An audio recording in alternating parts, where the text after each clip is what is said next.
This is Tim with Online Big Blue, bringing you the best in New York Giants sports talk and entertainment. Kind of lost my voice there. Did the live stream yesterday. That was fun. Hadn't done it in a while.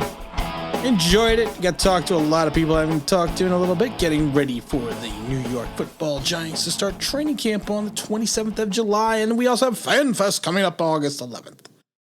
I'll be there. Be there with the Online Big Blue family. See me, say hello. You won't miss me. I'll be wearing my Online Big Blue shirt. Come up and say hey.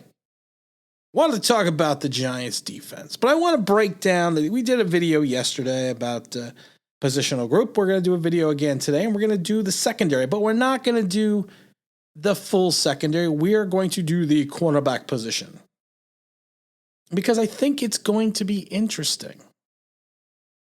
I think it's going to be eclectic, but in a good way. Because the Giants, if you take a look at your first two starters, if you look at your potential CB1 and CB2, you're going to have James Bradbury, number 24, 6'1", 212 pounds out of Samford.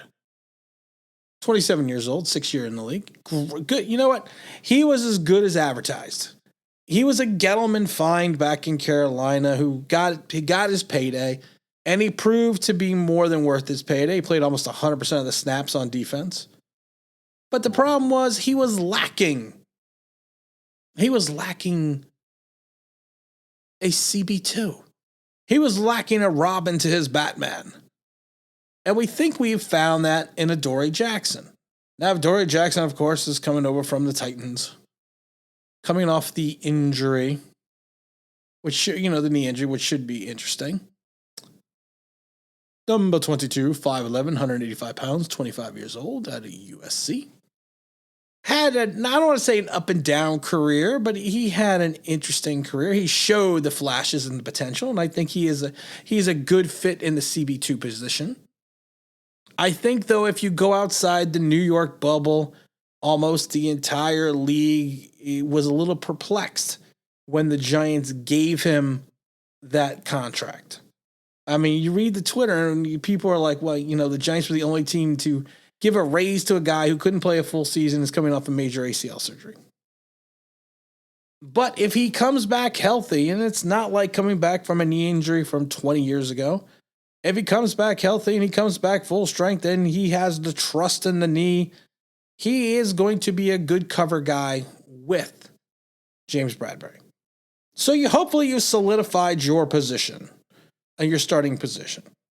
The only problem with the Giants last year is they played more of a zone towards the end of the season, and a lot of people complained that they were playing this zone defense, and they always seem to get burned in the zone. But they played a higher percentage. I think it was like 68% to 32% or something like that in reference to zone in comparison to man towards the end of the year, to like the last 7 or 8 games.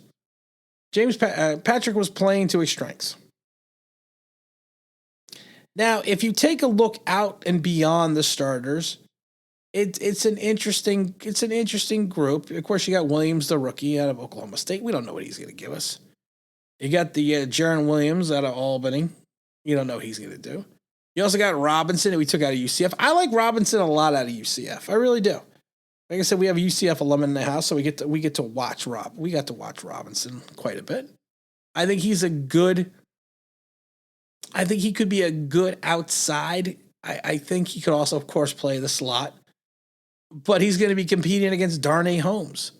Darnay Holmes, 5'10", 195 pounds out of UCLA, second year.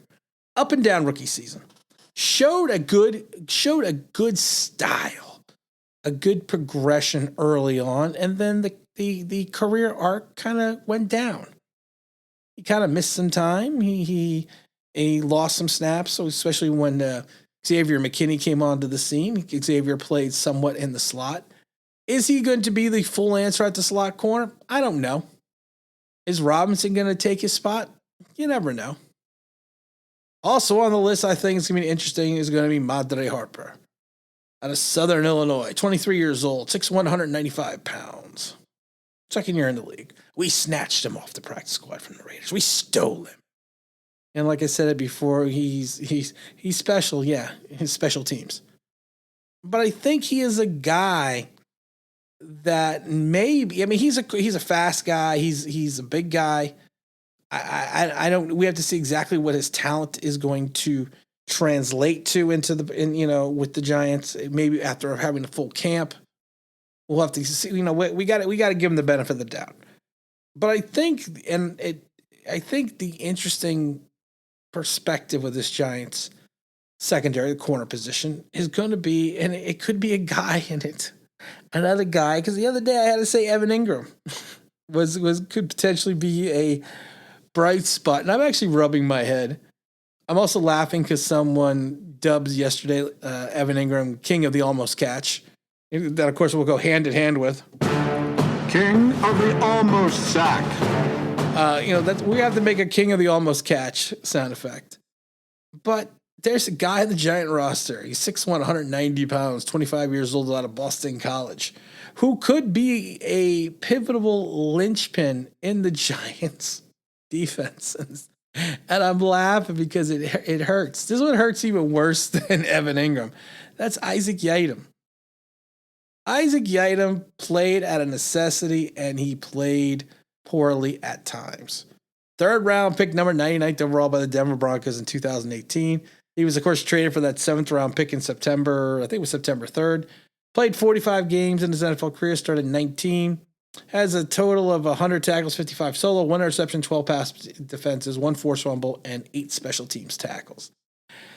He's a guy that I think other teams salivated when he came onto the field. I really do. Because of the fact that he has moments where he has moments, I'm not going to say of brilliance, but he has moments of playing well, but he's got more moments of not playing well. Of having issues. I look at the Bear game. He still hasn't turned around. But then you got like the Buck game where he had 8 tackles and a pass defense. But then there was the Cardinals game. And then the Browns game and the Ravens game. He is a guy that I don't think was used 100% in the proper scheme. He kind of reminds me in some regards of DeAndre Baker. DeAndre Baker was a press cover corner. We tried to play in zone.